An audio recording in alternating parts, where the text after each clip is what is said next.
We are here with Dr. Harold Prévil, who is the newly appointed CEO and Executive Director of Hôpital Sacré Coeur in Milot, Haiti.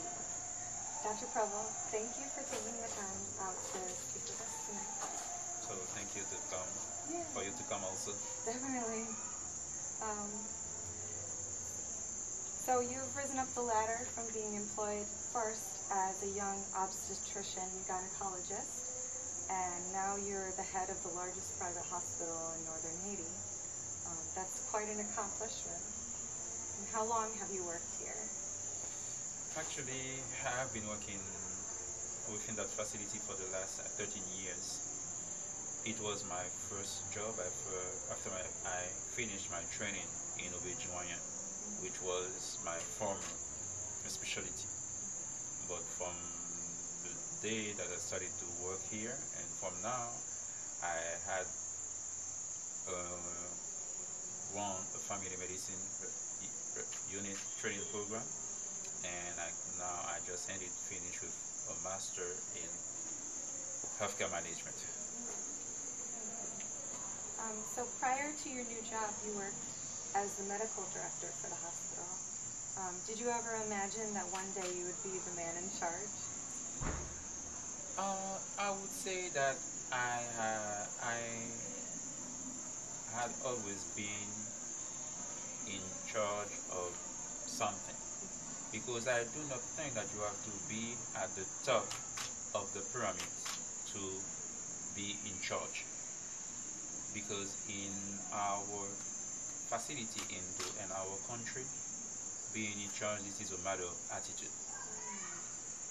So I see myself as always being in charge. It is for me only a shift from one position to another one. So let's talk for a moment about the hospital. How many patients a year does the hospital serve? Actually, we are a very busy facility, and Hôpital Sacré Coeur is located in Milot town, which population is around 35,000 people. But the hospital covers a bigger group that can go from 150,000 to 200,000 people area. So to answer your question, we do have a very busy outpatient facility where on a yearly basis we can see between 56 to 60,000 outpatient, and we are doing also a lot of surgery, and we have around 1,300 deliveries a year, and doing more than 1,500 surgeries. So we are a very busy facility where people come from everywhere into the northern department to come to seek care within our facility. And probably from all over Haiti. I would prefer to present it from all over Haiti, but most of our patients come from the northern department. So how many inpatients and how many outpatients do you think? Actually, we were, before the earthquake, a 73 beds facility. And then during the earthquake, we go up to 300 beds. But now we do have 120 beds with a bed occupancy rate of 100%. So if you can just do the math, just to say that we are always full, and the picture that we always send the person, our corridor are always full with patients. Yeah, I saw that this afternoon. There are patients all over. But what are some of the common ailments and injuries that are treated at the hospital? We can say at Hôpital Sacré Coeur we are taking care of everything. We go from basic primary care problem to specialized surgery like open heart surgery. And from that span, we do OB, general surgery, pediatrics, so almost everything.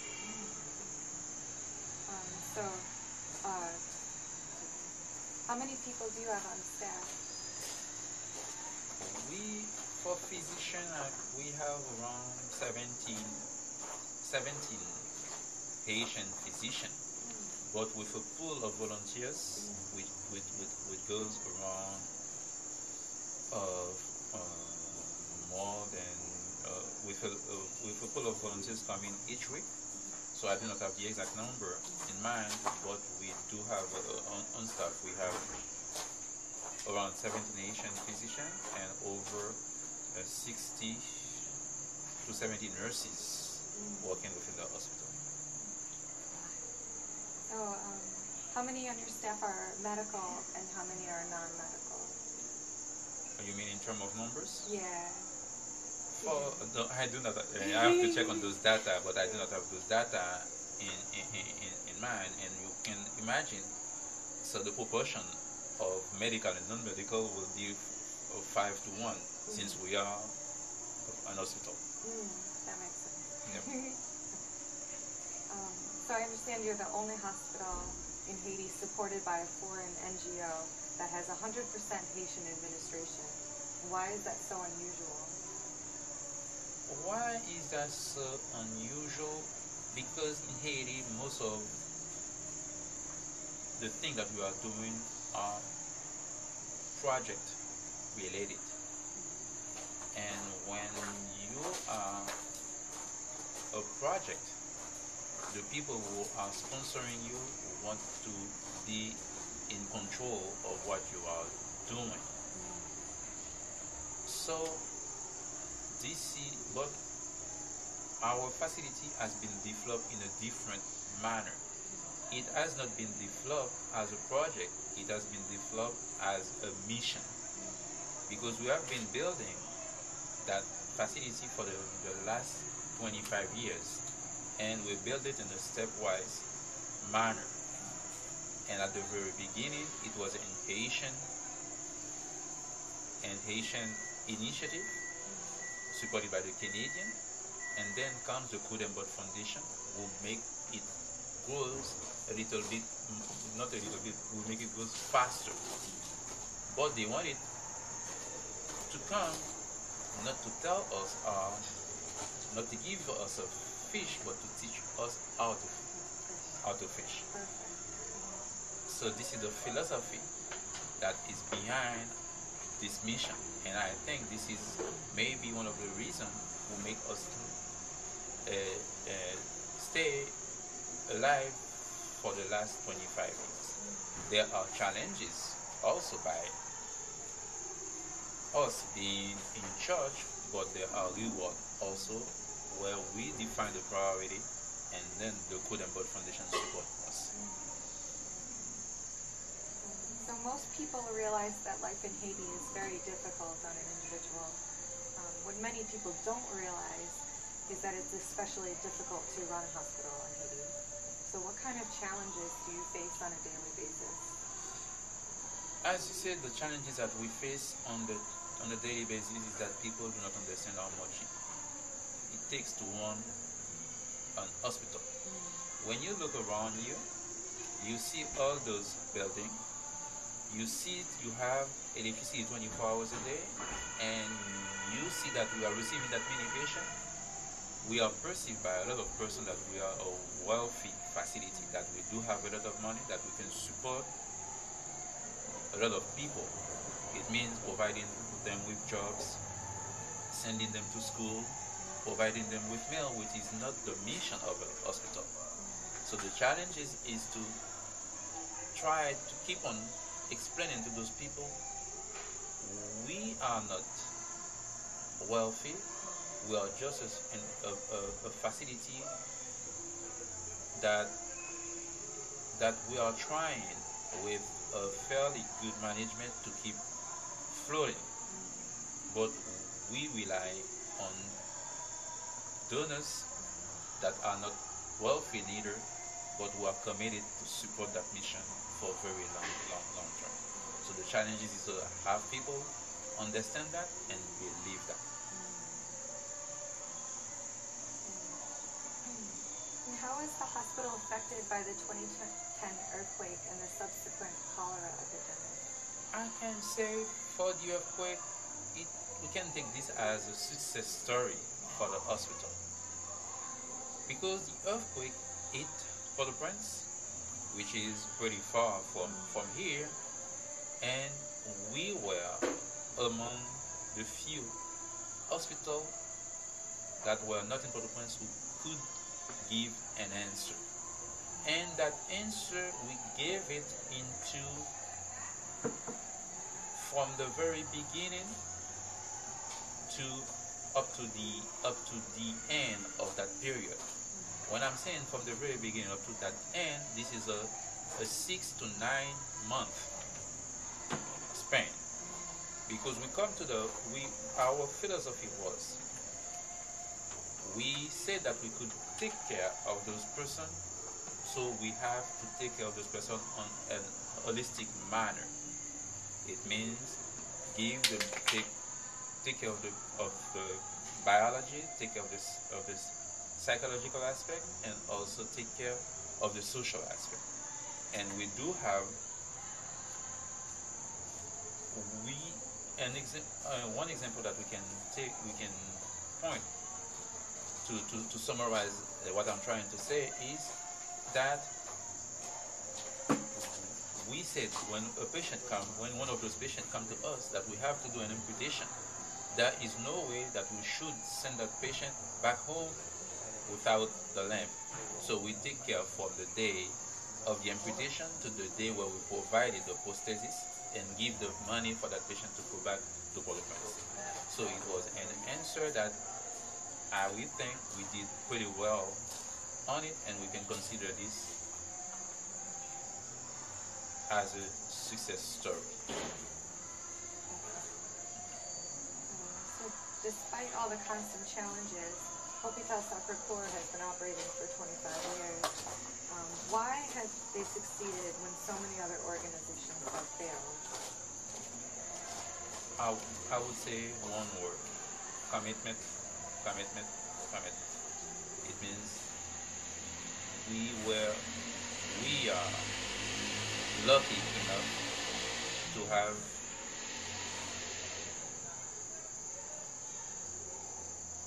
volunteers, to have board members who do not really come just for a short period, but they do their investment in long term.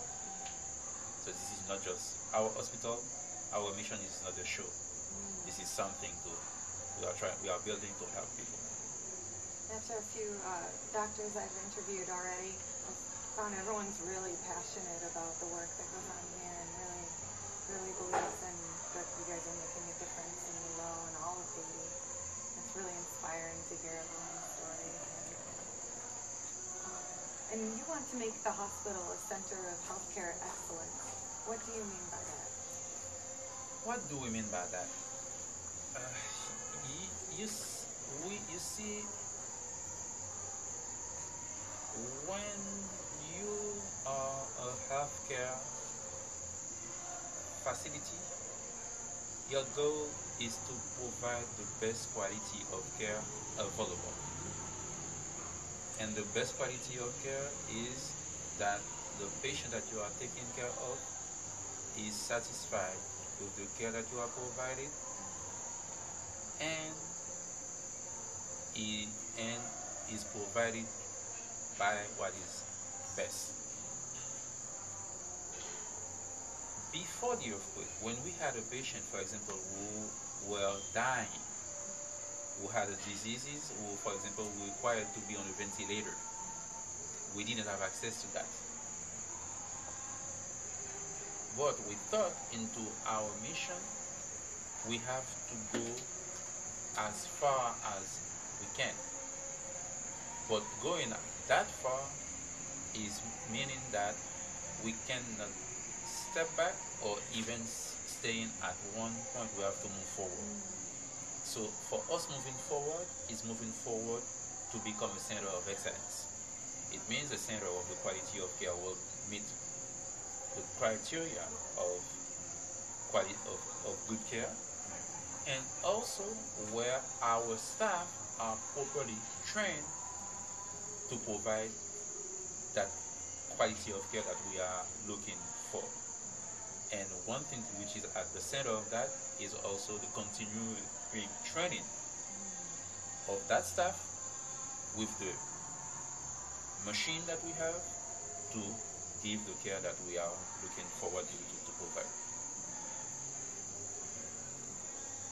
So I see many school children in town at night, and I notice they sit under the hospital lights and maybe do their homework or read or study. So education seems to be very important to the kids here, and important to the hospital as well. So tell me a little bit more about the educational programs and that the hospital offers to its staff. As I just told you, medicine, I do not think that you have to be really smart to be a doctor. You don't have to be a genius to be a doctor. Because medicine, I think this is just a mixture of recipe, judgment, and attitude. Once you couple all this, you are on pretty good shape. But this is also a matter of, if I want to do something properly, someone have to teach me to do it. And I was keep on saying to my residents, a doctor will never stop learning. This is a process that will end the day you are dead. Because things are changing so fast in terms of medicine. What was true yesterday is false 24 hours after. So we have to keep our staff updated, not only for them, but also for the security, for the safetyness of the patient. This is why we had decided to make investment into continuous medical education through symposia, to doctors and nurses working side by side with volunteers, to hands-on experience, also getting involved into more formalized program like developing a project of nurse practitioner. So this is why, so part of being a center of excellence, training is a good part of it. So hopefully in the future, if any young children out there have a passion to become a doctor when they grow up, they'll know that they can come here and get trained and make that dream come true. Let's hope so, maybe.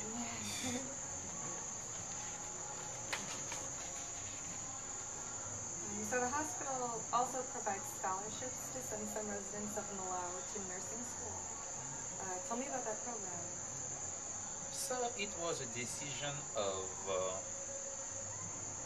the Haitian managers of the hospital combined with the CRUDEM Board Foundation, because we wanted to support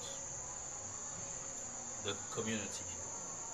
So we thought the best way to do this was to make an investment that will be good both for the community and for the hospital. This is the philosophy that was behind the decision to provide the scholarship to the young people of Milot into nursing. Because we said to ourselves, if we do that investment, that will be an answer to some question to some requests of the people of the town. But also we said to ourselves, like a small tree, if we take it as it was small and help it grow, so we can have the pool of quality nurses that we are looking for to become a center of excellence. So this is a long-term investment, but this is an investment to get to the quality of care and the center of excellence that we are looking for. What does it cost per student to send them to nursing school and provide their books and lodging? So this is a big load on the board shoulders and on the hospital. But because we wanted to provide the best school, to choose the best school available.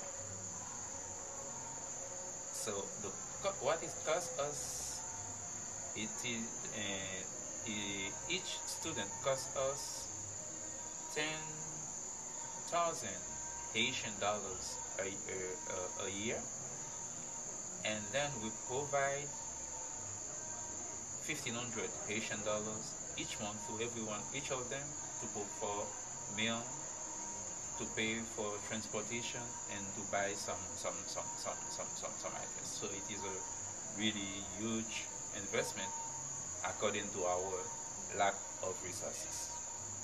But it's totally worth it. Yeah, I think so. And I read that the hospital is starting a nursing school. Why is that important for the hospital and for Haiti? Yeah, I prefer when you say, how is it important for Haiti? Milot, even though we are the hospital that we are today, we are a hospital into a remote area. And being an hospital in a remote area in Haiti is that you have to look to do whatever you can to be attractive to the physician coming to work with you. And to keep those physicians staying with you for a decent period of time, you have to give a lot of incentive. And you have to make a lot of deal also. And coupled with that, with this, if you go to the outpatient specialized clinic, whether it is OB/GYN, pediatrics, internal medicine, this is basically primary care medicine. Because when a patient comes to the GYN doctor for a vaginal discharge, a properly trained nurse practitioner can take care of this pretty easily. When you go to the peds, most of the children that you're going to see are going to be children with upper respiratory diseases or worms, malnutrition. If you follow the protocol, once again, a properly trained nurse practitioner can take care of this. When you are limited by the number, where a physician can see, for example, 25 patients, and you have 50 will come to you, so you will have to tell to the other 25, sorry, I only have one pediatrician, can you come back tomorrow? But we think if we develop a program in Haiti where we have that postgraduate program to train nurse practitioner, this will be an answer to both the problem of being a facilities into remote area, but also a way to provide care to many more patients. And that would be an innovation in Haiti, because we do not have any postgraduate program like this in Haiti yet. Pioneers. In the U.S., hospitals and physicians are highly regulated by the government. How does the Haitian government regulate hospitals and physicians? So this is a political question that but I would prefer to answer that question in a more widely manner. Governance and regulation is something which is lacking is really weak in Haiti. And this is why even after 200 years of being free, we are still that poor country. So saying regulation for physicians, for healthcare providers could be better. Could have been better. Yeah. Right. Why did you become a physician?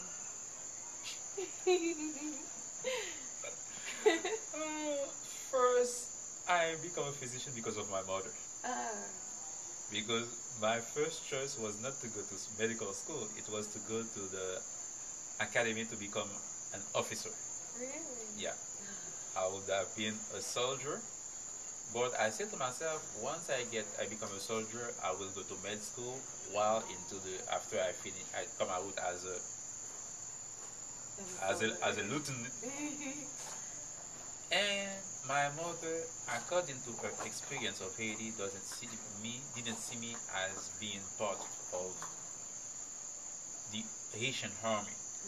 So when I took that decision, she said no.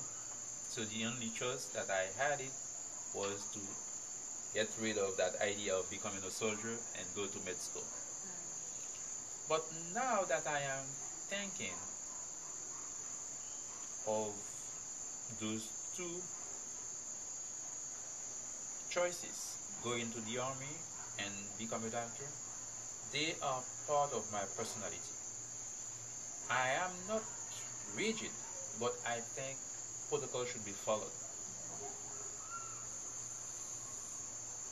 So protocol should be followed, and you should always have someone to lead. Because without a leader, there is only the other alternative is chaos. And this is the way I had won my life, and this is the way I am running the places where I am working. So I think we have to be cool or polite with people, but also there is a lot of people that you have to tell them how to do things. So I think this is the combination of the officer and the doctor that will make me the kind of manager that I am now.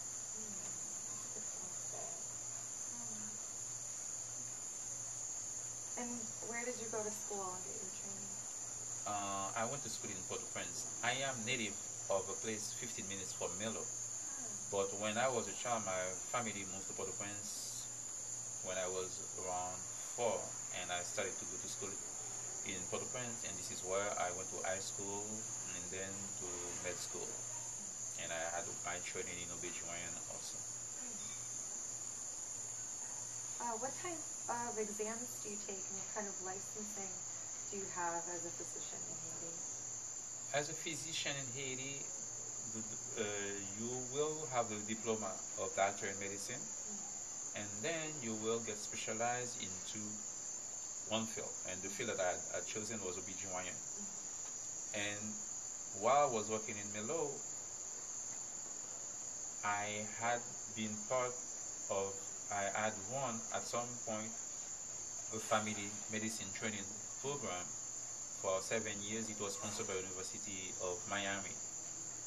And then now we start to have as much postgraduate program as possible for doctors, and this is that was my last class. It was to have that master in management from the University of Montreal. But they came over here and then do the class in Port-au-Prince, and this is it. And you decided to stay in Haiti?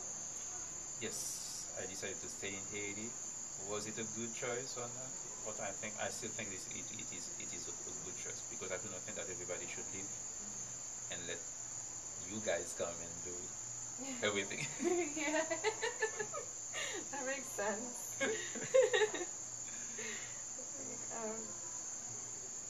This leads into this question. Many professionals, including physicians, leave Haiti and work elsewhere. Why do you think that they would do that? You see, staying in Haiti, staying in the Dominican Republic, staying in Uganda, staying in Kenya, this is a choice.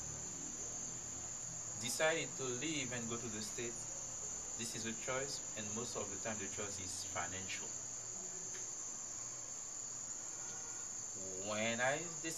When you decided to stay in Uganda or Haiti as your healthcare provider, you decided that you will never be able to earn a Mercedes-Benz. You may not have enough money to send your children to university in the States. So when you are thinking like this, you take the step. I will not say I'm moving to the States. I'm going to take the USMLE and then I will get into a residency program and I will stay there. This is the financial thing that most of the time drive this.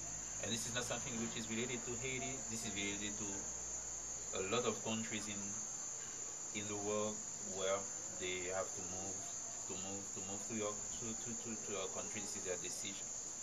But also staying here as it can be an opportunity also, because I went to New York after September 11th, and I've been going back and forth to the States for board meeting, seeing the stress that people are living with into your country.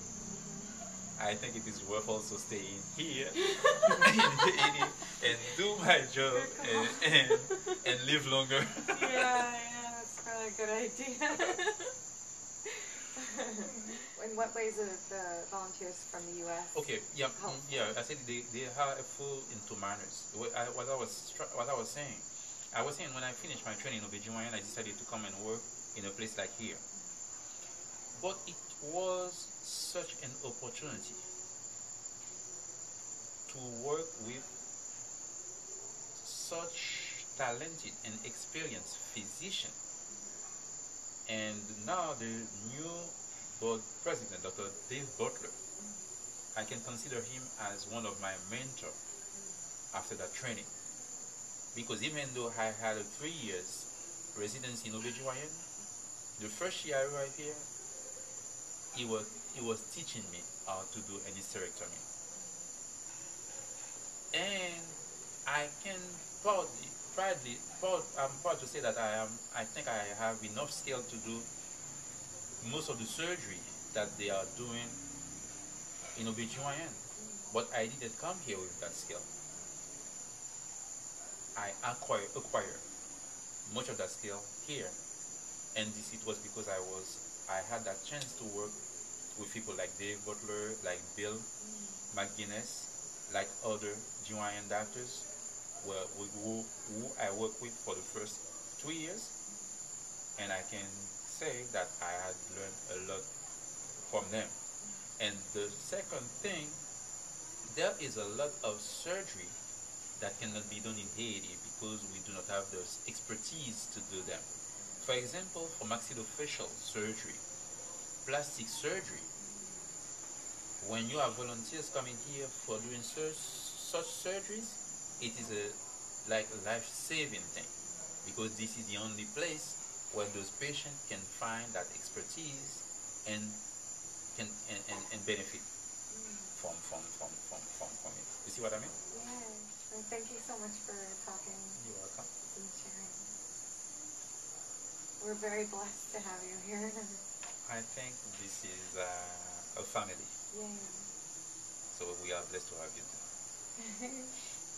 Thank you. You're welcome.